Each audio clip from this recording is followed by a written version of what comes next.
Ne crois-tu pas que je suis dans le Père et que le Père est en moi? Jean 14, 10. C'était sur cette base qu'il vivait et rencontrait l'ennemi. Et parce qu'il demeurait sur cette base, l'ennemi était incapable de l'abattre. Des tentatives furent souvent faites par le diable pour l'abattre, à la fois directement et par le moyen des hommes. Mais c'était impossible, tandis qu'il demeurait sur cette base. Et ceci, il le fit jusqu'à la fin, et triompha à cause de cette relation intérieure sur laquelle il vivait délibérément, consciemment, de façon persistante. Le Père était en lui, et lui et le Père étaient un. Il demeurait dans le Père, et le Père demeurait en lui.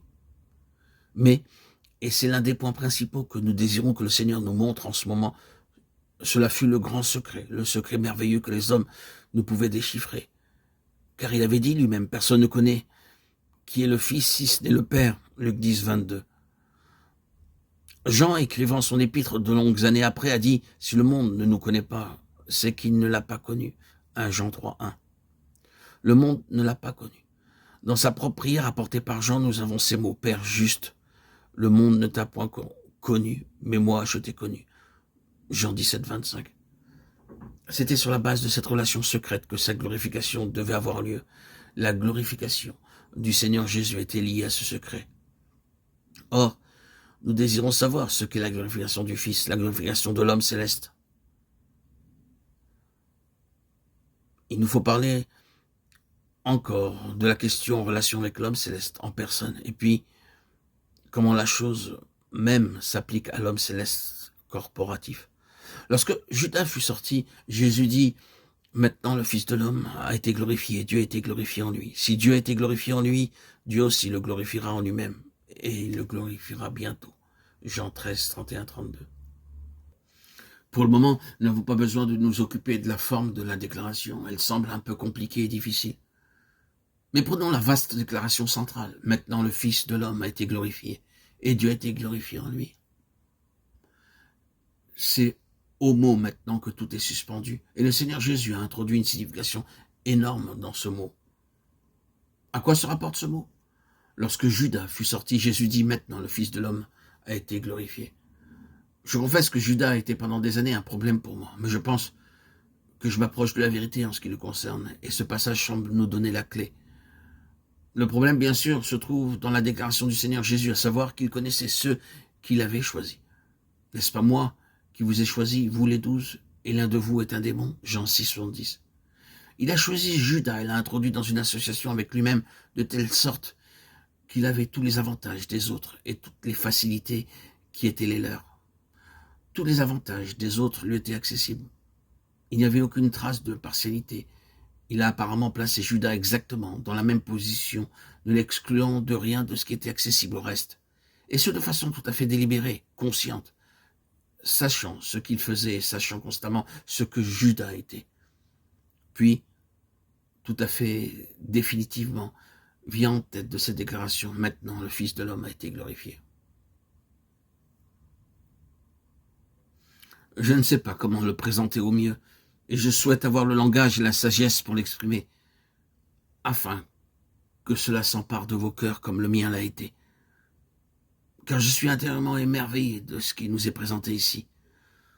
Tout d'abord, ceci représente le plein développement de l'homme au bénéfice de la bonté de Dieu, car il fait lever son soleil sur les méchants et sur les bons, et il fait pleuvoir sur les justes et sur les injustes. Matthieu 5, 45. Dieu n'a manifesté aucune partialité parmi les hommes. Il a rendu possible à tous les hommes de jouir de ses avantages. Il a manifesté une grande bonté envers les hommes incroyants, impies et rebelles. Il n'a commis aucune discrimination. Tous les hommes peuvent connaître sa bienveillance et sa bonté. L'homme est ainsi représenté en Judas. Il est ici placé de façon figurée en relation avec le Seigneur, de sorte que tout ce qui est disponible pour ceux qui appartiennent vraiment au Seigneur l'est également pour lui. Il peut y entrer, cela lui est ouvert. Le Seigneur n'a montré aucune partialité. Cependant, l'homme vivant au bénéfice de la volonté du dessein de la pensée, du désir bienfaisant, miséricordieux et plein de grâce de Dieu, peut réagir à cet égard. L'homme a failli sous chaque régime où il s'est trouvé. Il a été mis à l'épreuve par Dieu dans différents états et positions et a complètement failli. La fin a toujours été une tragédie. Peu importe l'attitude que Dieu ait prise envers l'homme en lui-même, il est une faillite. Et il aboutira à la plus terrible tragédie.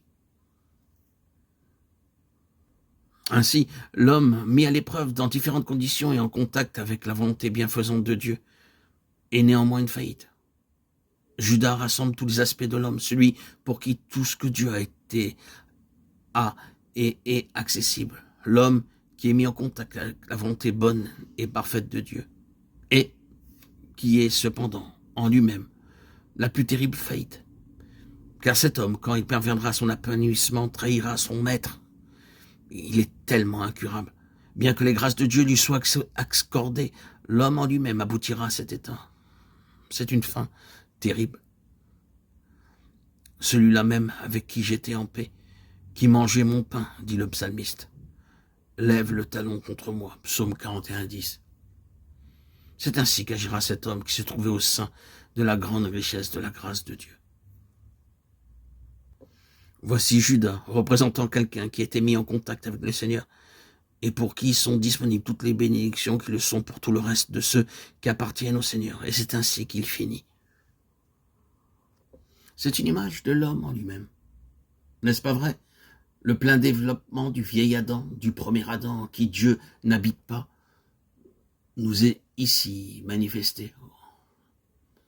Au moment même où cet homme est environné de tous les avantages, de toutes les facilités, de toutes les bénédictions, de toute opportunité, de tout ce qui aurait pu être sien, juste à ce moment, il sort pour trahir son maître. Il faisait nuit, Jean 13, 30. Il y a en cela une très grande signification.